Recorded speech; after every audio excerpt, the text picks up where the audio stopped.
नमस्कार दोस्तों, आप सभी का आचार्य विद्या मार्तंड चैनल में बहुत बहुत स्वागत है। हम सब कालिदास की एक अनुपम कृति जो मेघदूतम है, जिसकी रचना कालिदास ने किया है, आज हम सब उसके प्रथम श्लोक की चर्चा करेंगे। इसमें थोड़ा सा इसके बारे में हम जान लेते हैं कि इसमें कालिदास ने मंदाक्रांता छंद, जो विरह का छंद है, जिस छंद से हृदय में करुणा, हृदय में दया जग जाती है, ऐसा यह विरह का छंद है, जिसमें जो है कालिदास ने यक्ष और यक्षिणी के विरह का वर्णन किया है।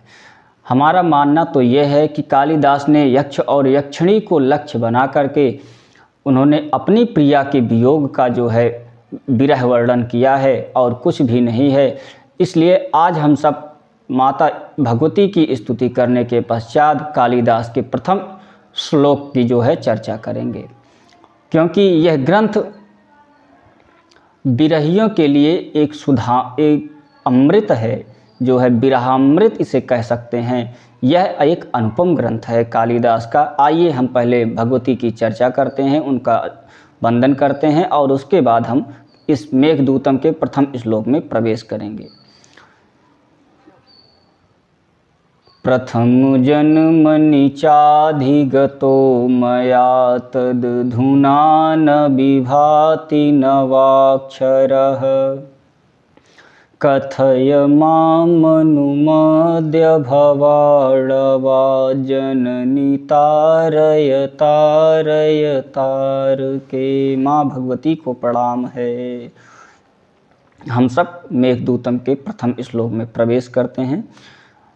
कश्चिद् कान्ता विरहे गुरुणा स्वाधिकारात् प्रमत्तः सापेनास्तङ्गमितमहिमा वर्ष भोगेण भर्तुः यक्षश्चक्रे जनकतनया स्नानपुण्योदकेषु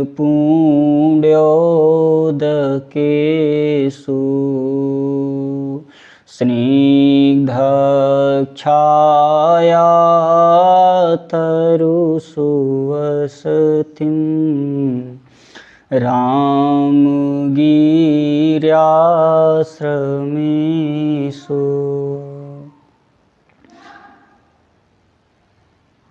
भर्तुः माने स्वामी के, सापेन माने साप के द्वारा, कश्चिद माने कोई, यक्षः माने यक्ष, कांता विरह गुरुणा अपनी प्रिया के वियोग से दुसह माने जो वियोग वह सह नहीं सकता था, ऐसे वियोग को प्राप्त कोई। कश्चिद माने कोई, यक्षः माने यक्ष।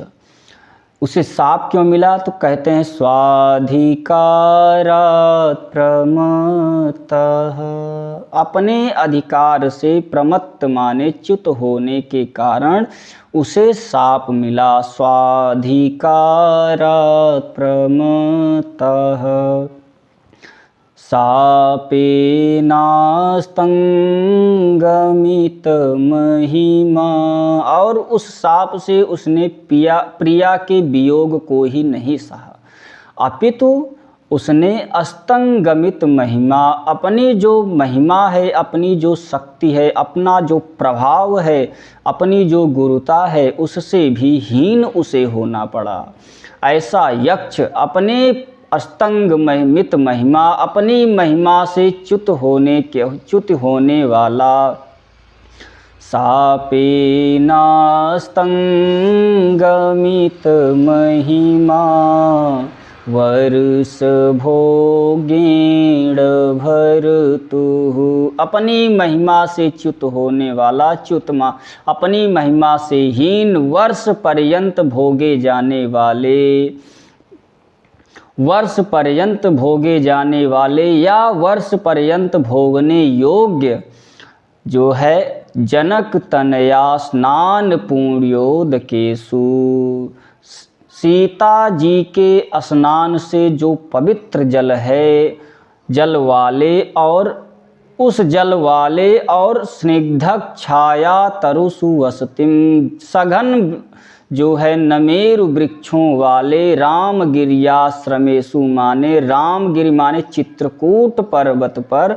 वसतिम माने निवास को और चक्रे माने करता था। कोई यक्ष अपनी प्रिया के दुस्सह वियोग को सहते हुए जो सह नहीं जा सकने वाला था, ऐसे भी वियोग को वह सहते हुए अपने स्वामी के शाप के कारण जिसकी महिमा जो है नष्ट हो चुकी थी, ऐसा जो है वर्ष पर्यंत भोगे जाने वाले शाप से पीड़ित यक्ष आकर के जनक तनया स्नान पुण्योद केशु माने जहाँ सीता जी स्नान करती थी, ऐसे उस उनके स्नान से पवित्र जल वाले स्निग्धक छाया तरु सुवसतिम माने सघन नुमेरु वृक्षों से युक्त जो है रामगिरियाश्रमेशु माने चित्रकूट आश्रम में, चित्रकूट पर्वत पर, वसतिम माने निवास को, चक्रे माने करता था जो है।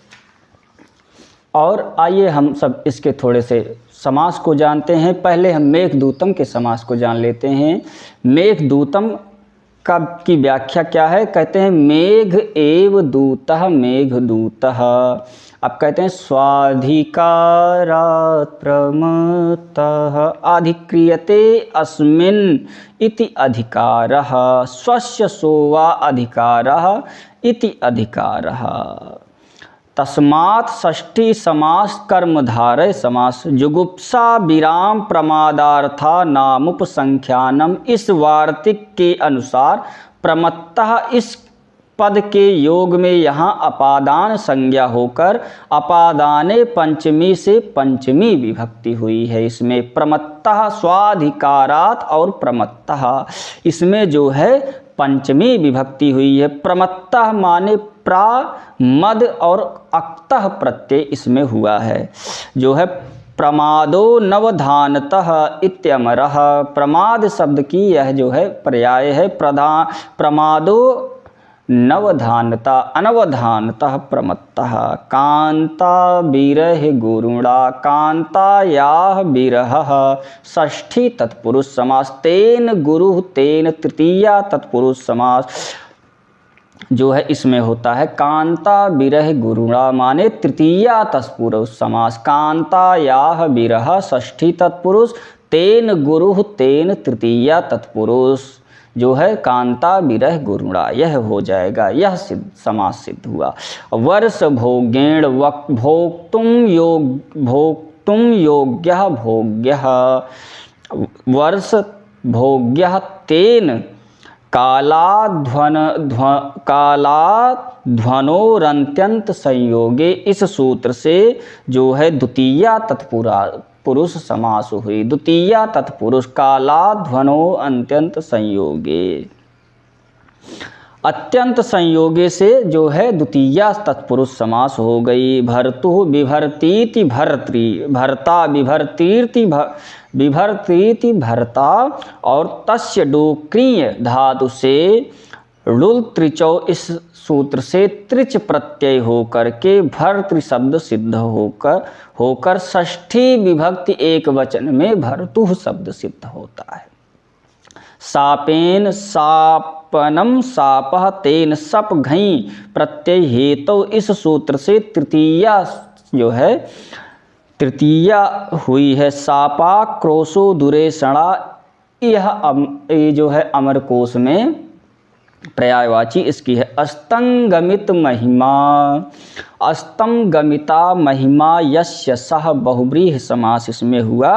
और अस्तम गम ऋच अक्तः महत इमनिच प्रत्यय पृथ्वादिभ्या इमनिज्वा, इस सूत्र से इमनिच प्रत्यय होकर के महिमा पद बना। और कहते हैं जनक तनया स्नान पुण्योद केशु। जनकस्य तनया जनक तनया षष्ठी तत्पुरुष, तस्याः स्नानानि षष्ठी तत्पुरुष, तैन तैः पुण्यानि उदकानि येषां तेषु बहुव्रीहि समास इसमें हुआ। कांता जनक तनया स्नान पुण्योदकेषु में बहुव्रीहि समास हुआ। और स्निग्धक छाया तरुषु स्निग्धक छाया प्रधानाः तरवा छाया तरवः। शाक पार्थिवादीनां सिद्धये चोत्तरपदलोपस्योपसंख्यानम्। सिद्धये उत्तरपदलोपस्योपसंख्यानम्। इस वार्तिक के मध्यम पद प्रधानाः का लोप होकर के छाया तरवः रूप बनता है। स्निग्धक छाया तरवो एषु तेषु बहुव्रीहि, इसमें स्निग्धक छाया तरुषु इसमें बहुव्रीहि समास हुआ। और रामगिर्याश्रमेषु रामगिरेः आश्रमाः तेषु षष्ठी तत्पुरुष समास। वसतिम वस अति प्रत्यय वही वश्यार्तिभ्यश्च इस वडादि सूत्र के द्वारा अति प्रत्यय होता है। चक्रे क्री आत्मने लिट लकार प्रथम पुरुष एक वचन में चक्रे रूप सिद्ध होता है। यह आज हम सब प्रथम श्लोक कालिदास का स्मरण किए। कल हम लोग दूसरे श्लोक में जो है स्मरण करेंगे कि कालिदास ने यक्ष के द्वारा और क्या कार्य कराए। अभी तो वह विरह भोगा है अपने स्वामी के द्वारा, आगे कालिदास ने उसे क्या दिखाया है, यह हम सब जो है श्रवण करेंगे, अध्ययन करेंगे कल। बहुत बहुत धन्यवाद दोस्तों। अगर यह मेरा वीडियो अच्छा लगे तो आप सब मेरे चैनल को सब्सक्राइब और लाइक कमेंट अवश्य करें। बहुत बहुत धन्यवाद। जय माँ भारती।